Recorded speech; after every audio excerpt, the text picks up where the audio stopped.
Selamat berjumpa mahasiswa sekalian. Di semester ini kita akan membahas tentang alat ukur dan pengukuran. Ya.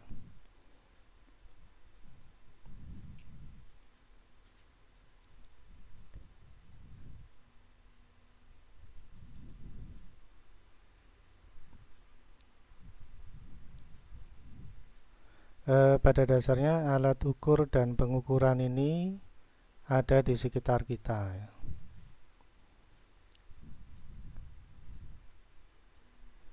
Nah, dalam perkuliahan nanti kita menggunakan materi praktikum dalam bentuk aplikasi, ya. Pakai live wire namanya. Baik, kita mulai aja.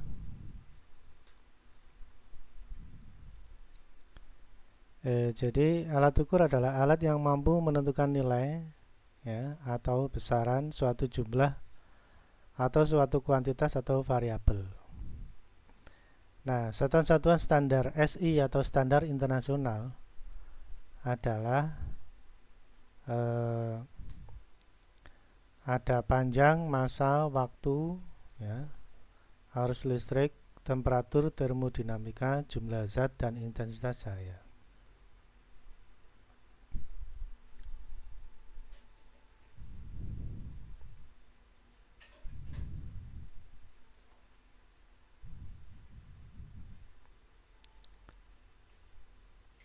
Nah, tampilan ini menunjukkan bahwa standar-standar ini diakui oleh seluruh dunia, ya. Jadi massa di seluruh dunia menggunakan kilogram, ya. Waktu menggunakan satuan second. Nah, dengan demikian fokus kita nanti adalah arus listrik dengan satuan ampere. Ini standar internasional, ya.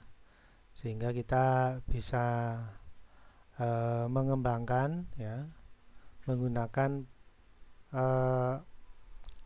alat ukur, ya, yang berhubungan dengan arus listrik dengan menggunakan alat ukur. Ya, tentunya kita juga akan belajar bagaimana tentang metode pengukurannya, ya.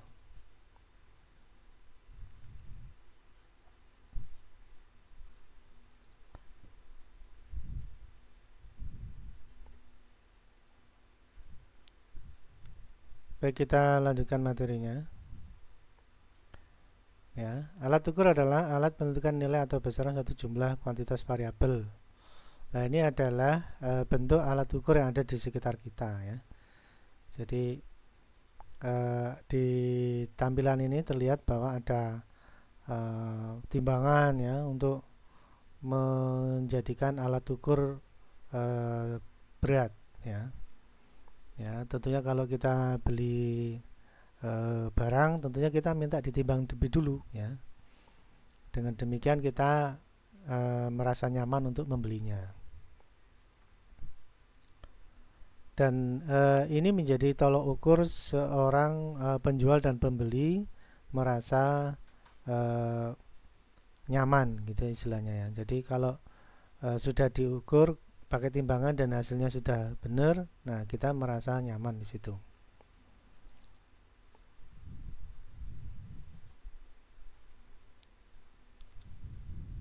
Nah, sehingga kesimpulannya alat ukur itu merupakan kebutuhan kita, ya. Ada juga jam waktu, ya, saat kita masuk kuliah misalkan atau Anda masuk kerja, tentunya menggunakan tolok ukur jam, ya. Ya, kemudian itu menjadi tolok ukur saat kita pulang kerja misalkan.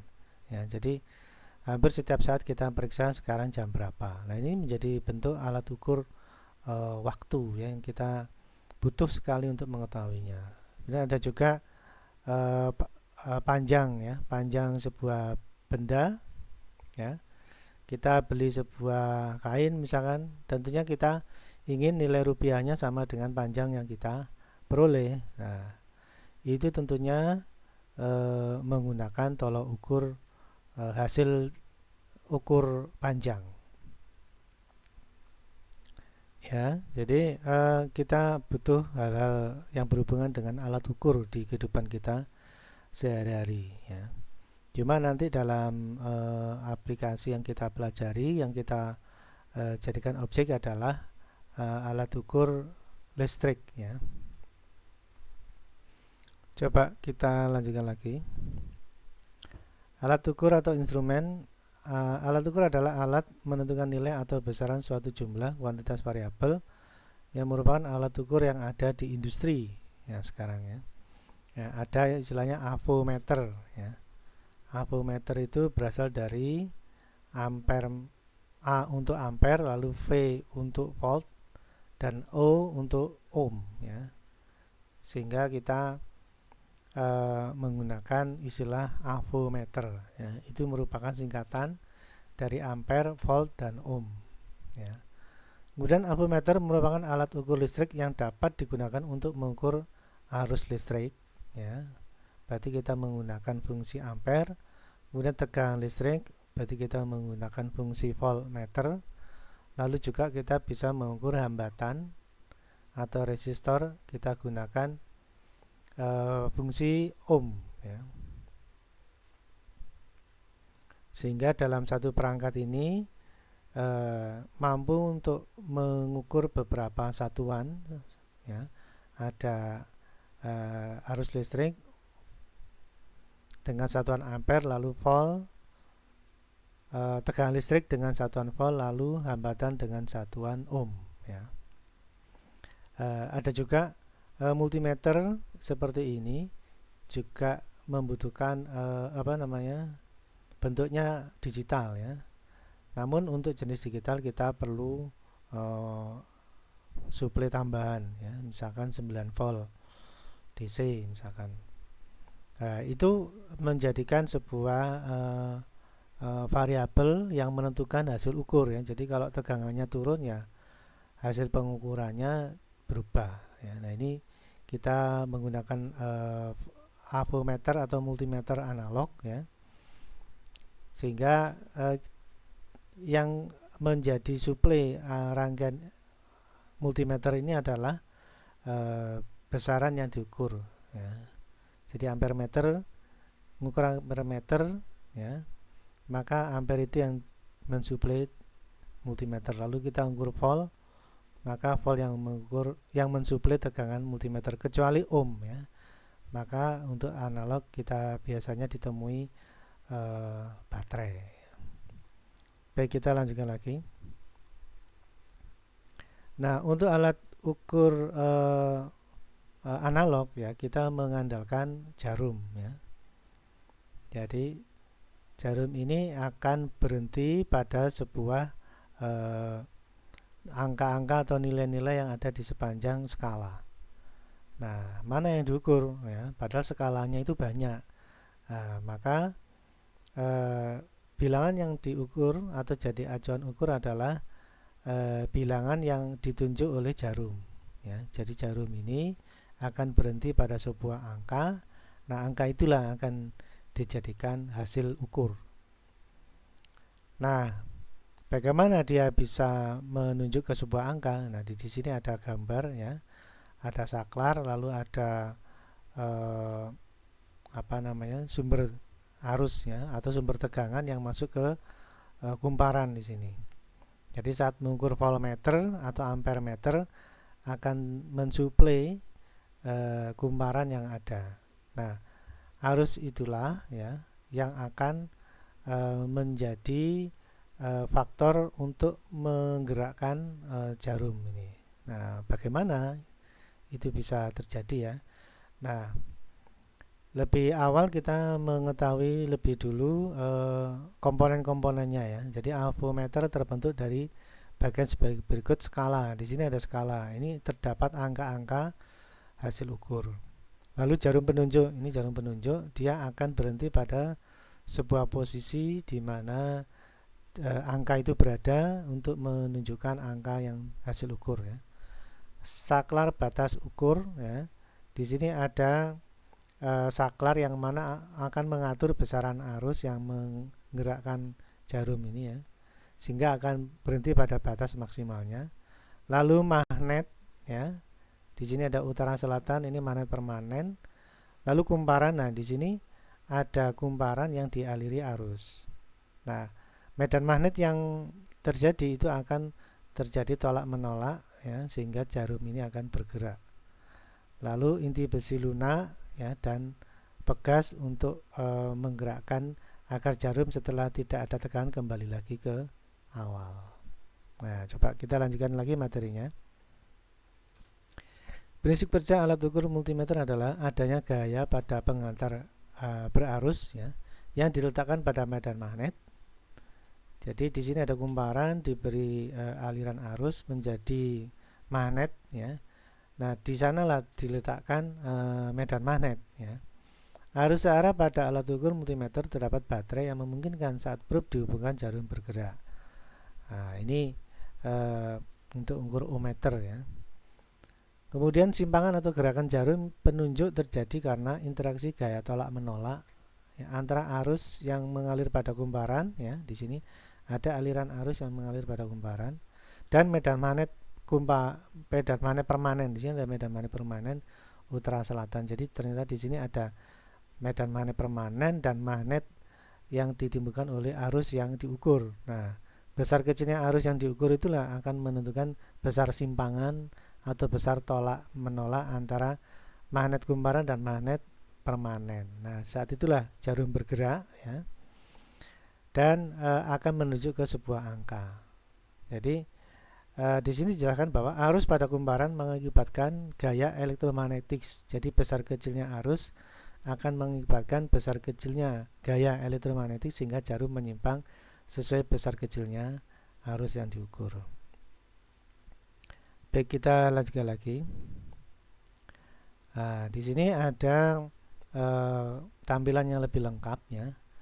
Nah, nomor 1 ini pointer, ya. Di sini ada penunjuk jarum. Pengatur skala, di sini ada skala-skala hasil ukur. Posisi jarum, di sini ada spool, ya, yang akan menggerakkan posisi jarum. Lalu di sini ada ohm adjuster, di sini ada pengaturan ohm, ya. Lalu selektor batas ukur. Nah, di sini tadi sudah saya singgung tentang sebuah saklar yang akan mengatur sedemikian hingga jarum bergerak hanya menyimpang sebatas ukuran yang dipilih, ya. Jadi kalau dipilih 10, ya berarti nanti jarum bergerak maksimal 10. Nah, sepanjang angka 10 itulah yang akan diukur. Lalu terminal ini 6 ya. Nah, ini jarum kabel merah dan hitam, ya. Lalu probe, nah ini sebagai media untuk menghubungkan titik yang diukur dengan alat. Ya. Baik, kita lanjutkan lagi. Nah, ini ketelitian dan ketepatan serta kesalahannya. Ketelitian, harga terdekat suatu pembacaan instrumen mendekati harga sebenarnya dari variabel yang diukur. Jadi semakin teliti maka harga yang diukur semakin mendekati. 5 volt hasil ukur 4,9. Nah, ini berarti teliti, ya. Tegangan 5 volt hasil yang diukur 4 volt. Nah, ini jadi tidak teliti, ya. Lalu ketepatan suatu kemampuan pengukuran menghasilkan pengukuran yang sesuai dengan nilai sebenarnya. Nah, ini kalau bisa 5 volt ya 5 volt, ya. Jadi ketepatan ini akan bergantung pada kualitas multimeter. Nah, apabila ketelitian tidak tercapai sehingga tidak terjadi ketepatan, maka akan masuk ke bagian kesalahan, ya. Jadi ini penyimpangan hasil ukur yang diukur dari harga atau nilai yang sebenarnya. Nah, ini adalah masuk ke kesalahan. Namun dalam multimeter istilah ini lebih dikenal dengan toleransi. Jadi multimeter itu ada toleransi berapa persen dari hasil ukur semestinya. Nah, ini berdasarkan hasil eksperimen, ya. Jadi kalau kita mengukur 5 volt sebanyak 5 kali, nah dari hasil 5 kali ukur itu nanti dirata-rata, ya, maka akan diketahui simpangan hasil ukur dari harga sebenarnya. Nah, nanti ada toleransi, yaitu persentase antara kesalahan hasil ukur, ya, dengan hasil ukur yang sebenarnya lalu dikalikan 100%. Nah, itu adalah kesalahan atau toleransi. Yang diperbolehkan kurang lebih 10% ya, maksimal tuh. Jadi klasifikasinya ada 5%, lalu 10%. Lebih dari 10% sudah nggak efektif lagi multimeternya.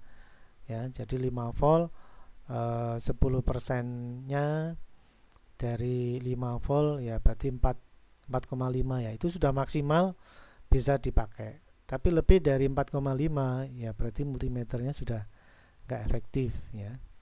Syukur-syukur kalau sampai 5%. Dari 5% itu misalkan ngukur tegangan 5 volt, hasil ukurnya 4,75. Nah, itu sudah bagus ya.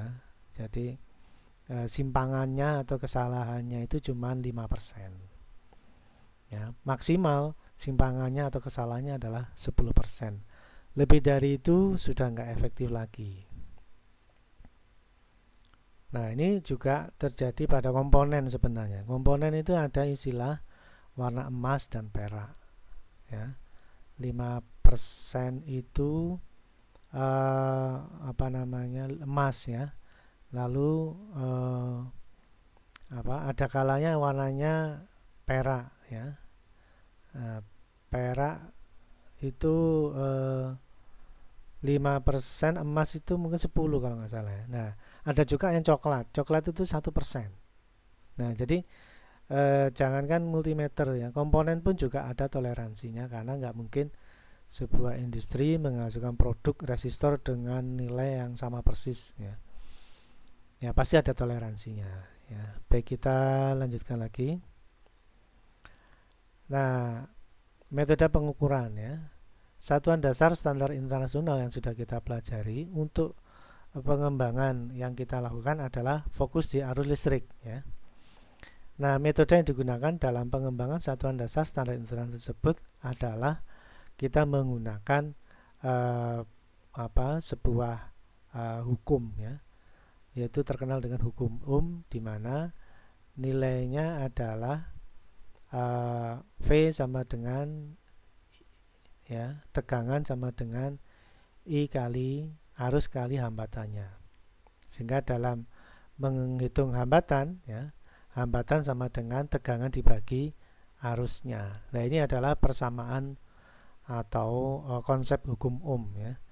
Karena cara pengukuran ini perlu kita pelajari untuk menjadikan metode tolok ukur benar tidaknya yang kita lakukan itu dari metode apa yang kita gunakan. Nah, metode yang kita gunakan adalah metode hukum Ohm, di mana persamaan yang kita gunakan adalah tegangan sama dengan arus kali hambatan. Nah, maka agar pengukuran dapat mencapai ketelitian atau mendekati harga sebenarnya dan ketepatan yang menghasilkan pengukuran sesuai, maka kita gunakan prinsip yang ada dalam hukum Ohm ya.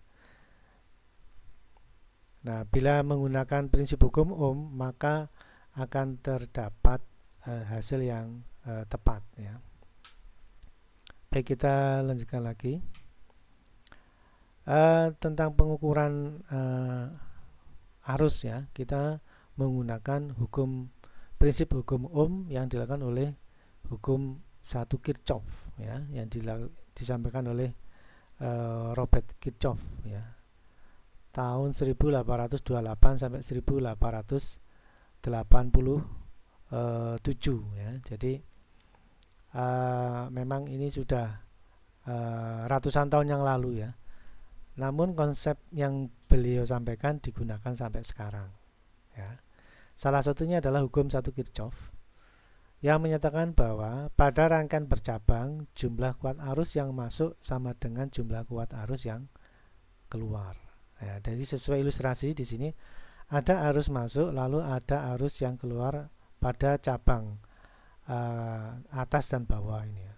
Nah, ternyata menurut Pak Kirchhoff jumlah kuat arus yang masuk titik cabang itu sama dengan jumlah kuat arus yang keluar di masing-masing cabang. Jadi arus yang masuk itu sama dengan arus yang masuk atas dan dijumlah dengan arus yang masuk keluar yang bawah, ya. Jadi arus yang masuk ini sama dengan jumlah arus yang keluar. Nah, untuk memahaminya coba saya gunakan ilustrasi yang lain. Ya. Ini pada rangkaian bercabang jumlah kuat arus yang masuk sama dengan jumlah kuat arus yang keluar. Nah, saya kira kita sudah sering melihat kondisi seperti ini, ya. Di sebelah kiri ini adalah arus yang ke sambungan ke tembok, ya, yang ke PLN. Lalu biasanya kita melakukan percabangan seperti ini. Kalau dilihat ini ada 4 kalau nggak salah, 1, 2, 3, 4 stop kontak. Namun kecenderungannya kita menambah-nambah dengan titik yang lain, ya. Nah, ini menjadi titik cabang, ya. Jadi ini arus masuk, lalu ini titik cabang 1, titik cabang 2, titik cabang 3, titik cabang 4, di mana masih ada cabang lagi, yang mana ini sama dengan jumlah arus masing-masing cabang. Ini juga gitu, jumlah arus masing-masing cabang. Nah, keseluruhan cabang-cabang ini akan bila dijumlah sama dengan jumlah arus yang masuk dari PLN. Nah, bisa dibayangkan arus yang dari PLN ini malah jauh lebih besar karena dia merupakan jumlah dari arus dari semua cabang. Nah, ini kalau diisi dengan perangkat-perangkat yang butuh arus besar, ya, mungkin monitor, mungkin komputer, atau mungkin tambahan kulkas, atau mungkin gosokan ada di sini semua. Wah, ini arus yang masuk cabang dari PLN itu jauh lebih besar. Nah, maka biasanya dalam ilustrasi ini akan muncul sebuah kondisi yang tidak kita harapkan, ya. Jadi arus yang menuju tembok karena sangat besar akan terjadi arus yang melebihi batas kemampuan stekernya ini. Nah, ini biasanya efek yang ditimbulkan adalah terbakar, ya. Karena apa? Karena dia dilalui arus yang melebihi batas kemampuan dia. Kok bisa lah? Ini jumlah dari masing-masing cabang ini dijumlah masuk ke rangkaian PLN yang lebih dulu melalui steker yang nempel di tembok ini lebih awal. Sehingga arus yang ke steker ini jauh lebih besar karena merupakan jumlah arus masing-masing cabang. Di masing-masing cabang tidak terjadi masalah, ya. Karena memang dia masing-masing arus, tapi di arus masuk yang mengalir dari PLN merupakan jumlah dari arus masing-masing cabang. Wah, ini arusnya sangat besar sekali. Bila tidak mampu dialiri arus yang besar, maka akhirnya timbul panas, dan panas yang berlebihan akan menimbulkan terbakar seperti ini, ya. Jadi mungkin Anda sekalian pernah mengalaminya. Nah, sekarang karena sudah mengetahui permasalahannya, dan tidak hanya permasalahannya saja, tapi juga konsep dasar yang digunakan, yaitu hukum Kirchhoff 1, ya, yaitu rangkaian bercabang jumlah kuat arus yang masuk sama dengan jumlah kuat arus yang keluar, maka saatnya Anda perbaiki jalur kelistrikan, ya, jangan terlalu banyak cabang, ya. Kalau misalkan terpaksa banyak cabang, ya, maka Anda siapkan steker yang lain, jangan ditumpuk dalam satu steker, ya. Jadi di titik tembok yang lain Anda kasih steker yang lagi untuk sambungan cabang-cabang ini. Jadi jangan di satu steker. Untuk apa? Untuk memecah arus yang berlebihan, sehingga tidak bertumpu pada satu kabel steker saja. Jadi di split istilahnya. Di split itu dipecah. Jadi beberapa titik stop kontak seperti ini. Nah, ini akan mengurangi arus yang berlebih pada jalur PLN, ya. Karena ini akan berisiko mungkin kebakar, ya. Mungkin pertama stekernya kebakar, tapi lama-lama nanti kabel yang menuju ke atap terbakar, dan ujung-ujungnya adalah rumahnya yang terbakar. Nah, ini tentunya tidak kita harapkan, ya.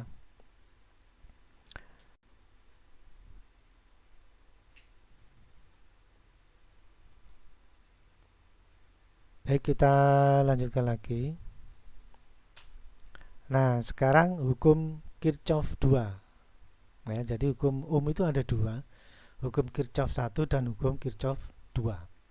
Nah, hukum Kirchhoff 2 dijelaskan bahwa jumlah aljabar tegangan yang mengelilingi suatu rangkaian tertutup, ya, atau loop sama dengan nol, ya. Jadi ini namanya rangkaian tertutup, ya, rangkaian yang tidak kemana-mana, tertutup di satu jalur ini saja.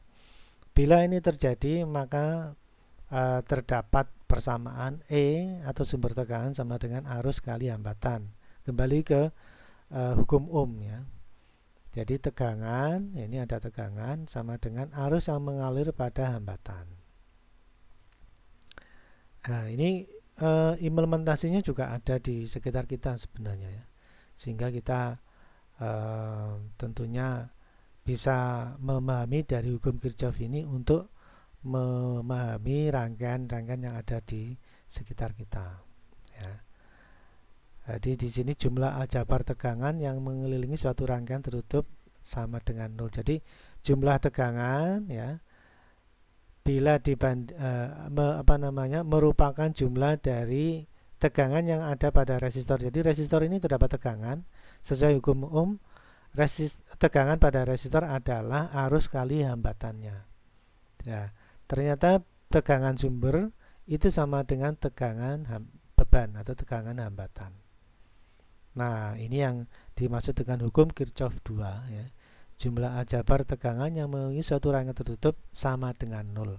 Ya, jadi intinya adalah sumber tegangan akan sama dengan tegangan beban, tegangan pada beban, yaitu tegangan sumber sama dengan arus yang mengalir pada beban, dan ini sama dengan 0. Pengertiannya gini, ini kalau dipindah ke kiri, E dikurangi I kali R itu sama dengan 0. Kalau bisa 0 karena besarannya sama.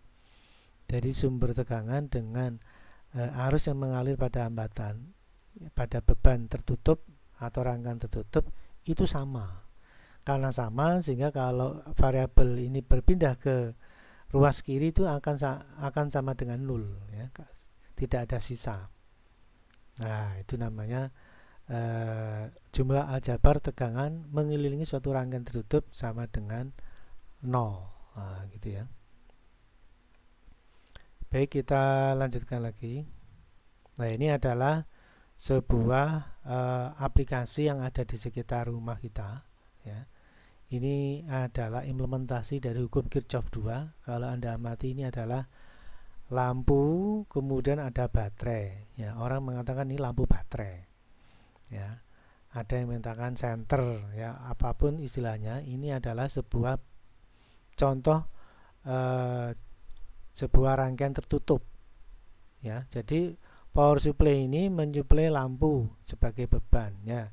Cuman ini aja yang disuplai, dan dia akan mengalirkan arus sekitar baterai, lampu, dan hanya ini saja lah. Ini adalah dimaksud dengan rangkaian tertutup. Kalau rangkaian tertutup berarti besar tegangan baterai itu harus sama dengan besar tegangan lampu itu harus sama dengan besar tegangan baterai yang mensuplai, ya. Dan karena sama, maka mereka kalau berpindah ruas akan menjadi 0, ya. Bila mengurangi karena sama, maka tidak ada yang tersisa, yaitu sama dengan 0.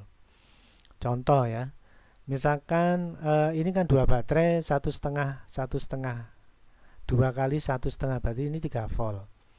Maka lampunya ini harus 3 volt karena harus sama dengan sumber tegangan, ya.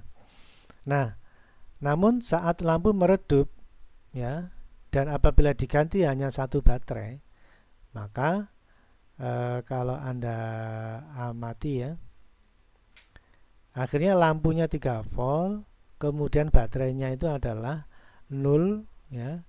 Karena yang diganti cuma satu tok, berarti 0 ditambah 1,5 atau sama dengan 1,5. Nah, ini menjadi tidak sama dengan 0, ya. Lampunya 3 volt, baterainya cuma 1,5. Nah, karena dalam rangkaian tertutup itu harus sama dengan 0, sementara ini tidak sama dengan 0, maka akan terjadi ketidakseimbangan. Bisa jadi lampunya redup, ya. Walaupun kita merasa baterainya sudah diganti baru, tapi kalau cuma satu tok, maka jumlah tegangan tidak sama dengan jumlah beban, atau dalam rangkaian tertutup itu harus sama ya antara power supply dengan tegangan beban. Maka solusinya gimana? Kalau salah satu baterai ini sudah habis ya, indikatornya LED-nya ini atau lampunya itu redup, maka kita harus ganti dua-duanya. Kedua baterai ini harus diganti. Karena baterai pada posisi seri itu arusnya sama. Sehingga kalau habis satu, pasti habis semua gitu. Maka kalau terjadi seperti tadi ya, lampunya redup, baterainya sudah habis salah satu, maka kurang lebih terjadi seperti ini. Lampunya 3 volt, baterainya 1,5 misalkan ya. Mungkin dua-duanya itu 0,75 atau gimana ya, mungkin 0,75an ya, sehingga di total 1,5. Dan ini tidak seimbang. Dalam rangkaian tutup kan harus sama dengan 0. Nah, ini tidak sama dengan 0. Maka solusinya baterainya ini harus diganti semua. Jadi masing-masing harus diganti yang baru, sehingga LED lampunya 3 volt, baterainya 1,5 ditambah 1,5, totalnya adalah 3 volt. Apabila terjadi seperti ini ya, seperti yang persamaan di atas ini, lampunya 3 volt, baterainya masing-masing 1,5 1,5, maka jumlah aljabar ya, jumlah aljabar tegangan ini 1,5 tambah 1,5 dalam rangkaian tertutup itu sama dengan 0 bila ini 1,5 tambah 1,5 sama dengan 3. Lalu dipindah ke sisi ruas kiri, mereka saling mengurangi dan hasilnya 0, maka terjadilah sebuah persamaan hukum Kirchhoff yang kedua, yaitu jumlah aljabar tegangan mengelilingi suatu rangkaian tertutup sama dengan 0, maka akan terjadi keseimbangan ya. Lampunya jadi terang ya, kembali normal seperti semula. Nah, itu konsep-konsep yang mesti kita pahami ya untuk mempelajari alat ukur dan pengukuran ya. Dari pertemuan ini harapannya menjadi gambaran untuk pertemuan berikutnya, bahwa yang kita pelajari itu adalah hal-hal yang ada di sekitar kita, sehingga sangat menarik sekali. Baik, saya kira itu dulu yang bisa kita pelajari untuk hari ini. Kita lanjutkan di pertemuan berikutnya. Sekian dan terima kasih.